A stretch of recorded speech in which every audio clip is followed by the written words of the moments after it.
ஓம் நம சிவாய. வாக்குண்டாம் நல்ல மனமுண்டாம் மாமலராள் நோக்குண்டாம் மேனி நுடங்காது பூக்கொண்டு துப்பார் திருமேனி தும்பிக்கையான் பாதம் தப்பாமல் ஷார்வார் தமக்கு. அரண்நாமமாயிரத்தில் 445வது திருநாமம் ஓம் சோபனாய நமஹா அப்படின்னு இருக்கு. சோபனம் சோபனம் அப்படின்னாலே மங்களம் அப்படின்னு அர்த்தம். அதாவது மங்கள வடிவினர் அப்படின்னு அர்த்தம். மங்களம் மங்களம் அப்படின்னாலே இதுக்கு நமக்கு என்னங்கிறது அர்த்தம் புரியுறது.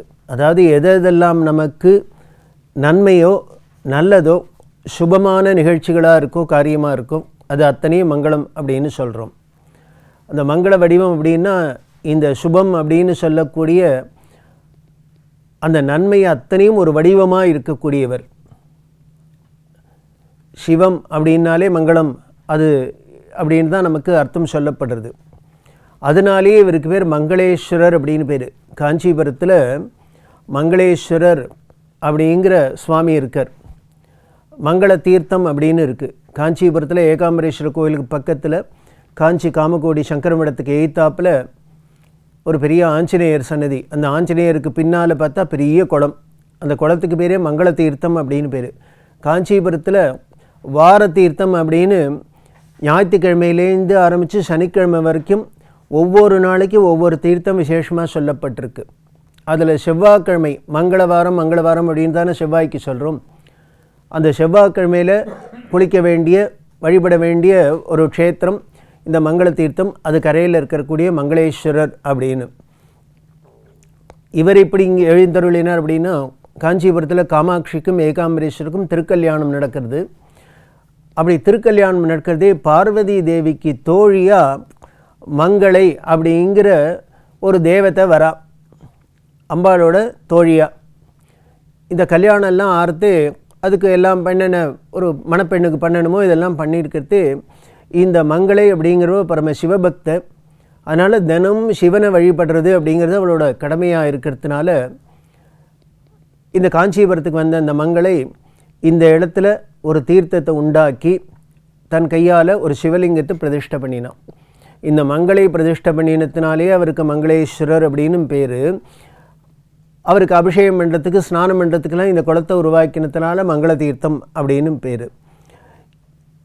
இப்படி காஞ்சிபுரத்தில் மங்களேஸ்வரர் அப்படின்னு. இது மாதிரி இன்னும் பல இடங்களில் மங்களத்தை கொடுக்கக்கூடியவராக மங்களேஸ்வர சுவாமி இருக்கார். திண்டிவனத்துக்கு பக்கத்தில் எறையூர் அப்படின்னு இருக்குது. அந்த எறையூரில் மங்களேஸ்வரர் அப்படின்னு சுவாமி.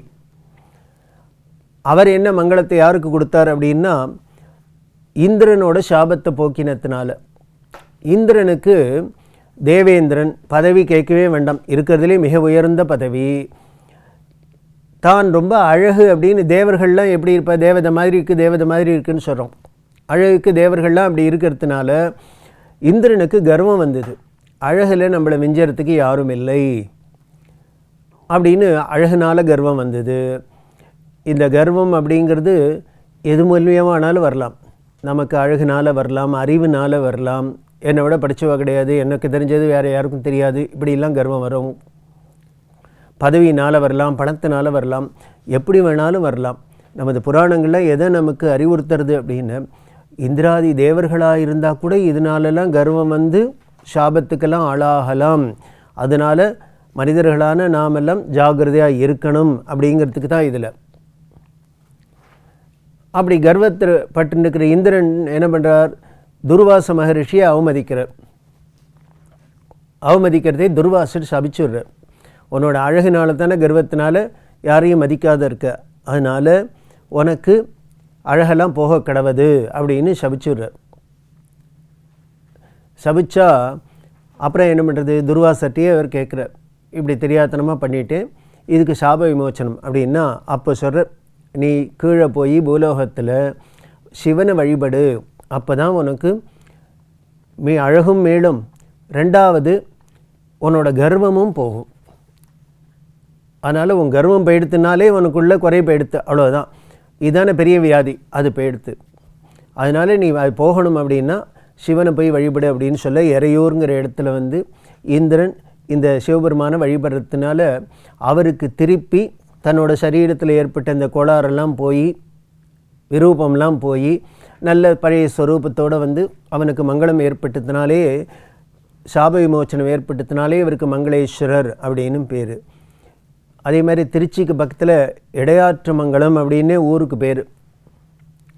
அங்கே இருக்கிற மங்களேஸ்வரர் மாங்கல்யேஸ்வரர் அப்படின்லாம் பேர். மாங்கல்ய மகரிஷி அப்படின்னு ஒரு ரிஷி. நமக்கு எல்லாருக்குமே தெரியும், திருவண்ணத்தில் திருமாங்கல்யம் கட்டுறது, மாங்கல்ய தாரணம் பண்ணுறது அப்படிங்கிறதெல்லாம். அதுக்கெல்லாம் காரணமாக இருக்கக்கூடிய இந்த மாங்கல்ய மகரிஷி அவர் பூஜை பண்ணினத்தினால எல்லாருக்கும் மங்களத்தை கொடுக்கணும் அப்படின்னு அவர் வேண்டின்றார். என்ன வேண்டின்றார் அப்படின்னார், இங்கே வந்து யார் உன்னை வழிபடுறாளோ அவர்கள் அத்தனை பேருக்கும் திருமண தடையெல்லாம் நீங்கி அவர்களுக்கு நல்ல மனதுக்கு உகந்த வாழ்க்கை துணை கிடைக்கணும், அதுக்கு நீ அருள் செய்யணும் அப்படின்னு அவர் வேண்டினத்தினாலேயே அந்த இடையாற்று மங்கலத்தில் அவருக்கு பேர் மாங்கல்யேஸ்வரர் அப்படின்னு பேர், மங்களேஸ்வரர் அப்படின்னும். அது மாதிரி சிறுகுடி அப்படிங்கிற ஒரு ஊர், சிறுகுடியிலையும் மங்களேஸ்வரர் அப்படின்லாம் இருக்கார்.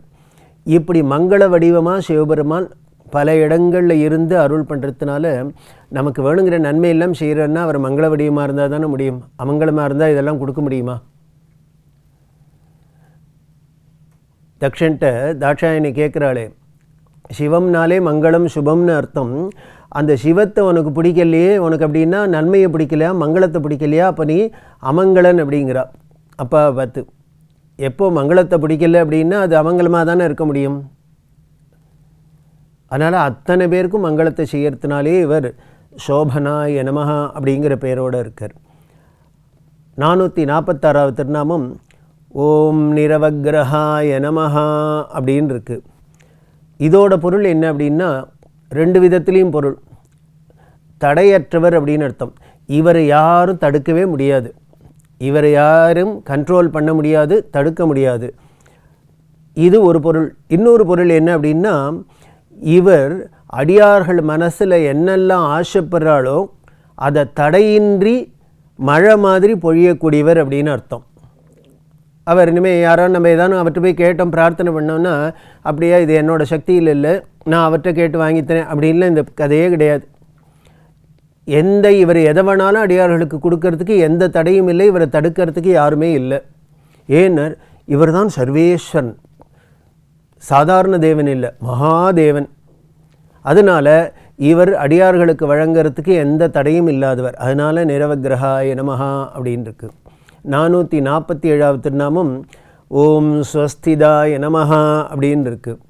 இந்த ஸ்வஸ்தி அப்படின்னாலும் மங்களம் அப்படின்னு தான் அர்த்தம். சோபனாய நமஹா அப்படின்னு மங்கள வடிவினர் அப்படின்னு சொல்லித்து, இங்கே ஸ்வஸ்திதாய நமஹா அப்படின்னா மங்களத்தை அளிப்பவர்னு அர்த்தம். இவர் மங்களமாக இருந்தால் மட்டும் போகாது, அந்த மங்களத்தை அடுத்தவர்களுக்கெல்லாம் கொடுக்கணுமே. அப்படி கொடுக்கக்கூடியவர் ஸ்வஸ்தி பாவாய நமஹா அப்படின்னு 448வது திருநாமம் என்ன சொல்கிறது, ஓம் ஸ்வஸ்தி பாவாய நமஹா அப்படின்னு சொல்கிறது. அப்படின்னா நல்ல இருப்ப உடையவர்னு அர்த்தம். அப்படின்னா எதெல்லாம் நன்மையோ அது அத்தனையும் அவற்றை குடிகொண்டிருக்கு அப்படின்னு அர்த்தம். இப்போது 445, 46, 47, 48 4 நாமமும் என்ன சொல்கிறது, இவர் மங்கள வடிவினர், அடுத்தவர்களுக்கும் மங்களத்தை வாரி வழங்கக்கூடியவர், அதில் எந்த தடையும் இல்லை அப்படின்னு சொல்கிறது இல்லையா. அப்படி தடையில்லாது எப்படிலாம் இவர் நல்ல மங்களங்களை சுபத்தை வாரி வழங்குறாருன்னு பார்க்கலாம். தியாகராஜ லீலையில் 46வது லீலை பஸ்மத்தை அரசனாக்கிய லீலை அப்படின்னு திருவாரூரில் தியாகராஜர் வீற்றிருக்கார். அப்போது சோழ சக்கரவர்த்தி சம்வர்த்த சோழன் அப்படிங்கிற ராஜா ஆட்சி பண்ணின்னு இருக்கார். அவரோட மனைவி பட்டமகிஷி கர்ப்பவதியாக இருக்கா. கர்ப்பவதியாக இருக்கிறதே ஒரு நாளைக்கு என்ன பண்ணுறா, சாயந்தரத்தில் மாலை வேளையில் அந்த பறவைகள்லாம் கூட்டுக்கு செல்லும். அதெல்லாம் ஒரு அழகான இருக்கும். அந்த அந்தி பொழுது, அந்த சூரியன் மறையிற சமயம், இந்த நேரமே ரொம்ப மனதுக்கு ரம்மியமாக இருக்கும். அதனால் இதை ரசிக்கணும் அப்படிங்கிறதுக்காக பட்டமகிழ்ச்சியான ராணி கர்ப்பவதியாக இருக்கிற உப்பரிகையில் போய் தோழிகளோட நின்று வேடிக்கை பார்க்கணும், ஆகாயத்தை பார்த்துட்டு சந்தோஷமாக கொஞ்சம் நேரம் மாலை பொழுதை கழிக்கணும் அப்படின்னு போய் நிற்கிறா.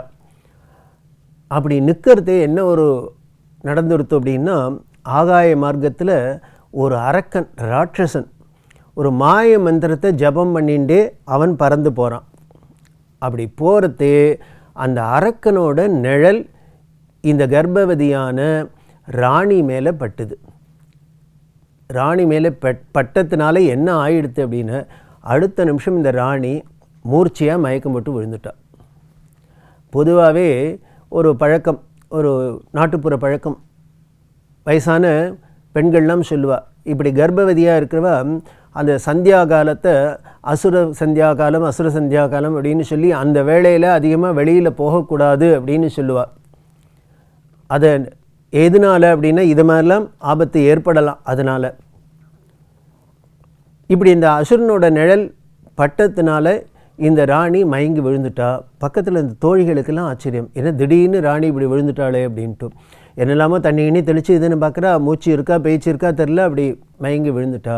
உடனே பயந்து போய் அரசனுக்கு செய்தி போகிறது. உடனே அரசன் ரொம்ப கவலைப்பட்டார், கர்ப்பவதியாக இருக்கிற தன்னை மனைவி இப்படி ஆயிடுத்து அப்படின்ட்டு. உடனே அவர் வைத்தியர்கள்லாம் அனுப்பிச்சு என்னெல்லாமோ பண்ணி பார்த்தா எதுக்கும் மசியில் அவள் கட்டையாக கிடக்கா. அப்போ ராஜா என்ன பண்ணார், தியாகராஜாவை நினச்சி வருத்தப்படுறார். இப்படி ஒரு அசம்பாவிதம் நடந்துருத்து, என்ன தப்பு பண்ணினோம், எந்த குத்தம், என்ன பாவம், என்ன தோஷம்னு தெரியல, இப்படி கர்ப்பவதியாக இருக்கிறவோ மயங்கி விழுந்துட்டான். அதோடு இல்லை, சில நேரத்தில் என்ன ஆயிடுத்துன்னா அவளோட கர்ப்பம் அப்படியே பொசுங்கி சாம்பலாக வெளியில் விழுந்துருத்து.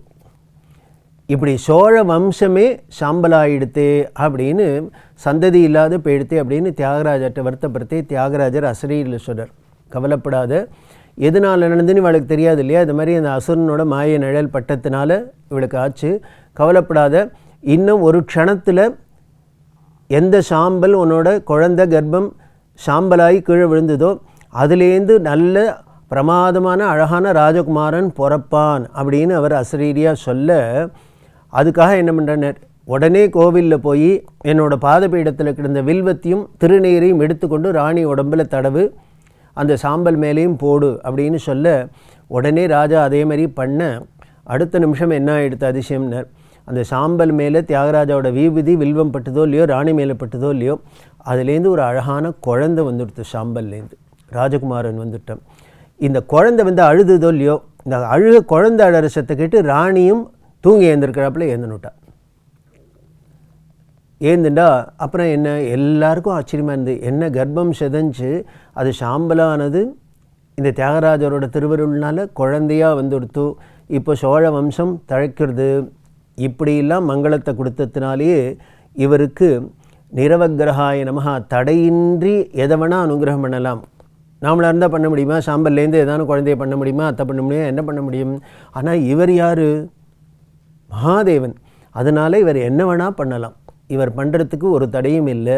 அப்படி ராஜாவுக்கு அந்த ராணிக்கு திருப்பி பிரஜையை கொடுத்து குழந்தையை கொடுத்து அந்த குடும்பம் வம்சம் மங்களமாக இருக்கிறாப்புல பண்ணியிருக்கார். அப்படின்னா அதனால தான் இந்த திருநாமம் அவருக்கு ரொம்ப பொருத்தமாக இருக்குது. அப்படி மங்கள வடிவாக இருக்கிற அவரோட பெருமையில் இன்னும் பல விஷயங்களை தொடர்ந்து பார்க்கலாம். ஓம் நம சிவாய.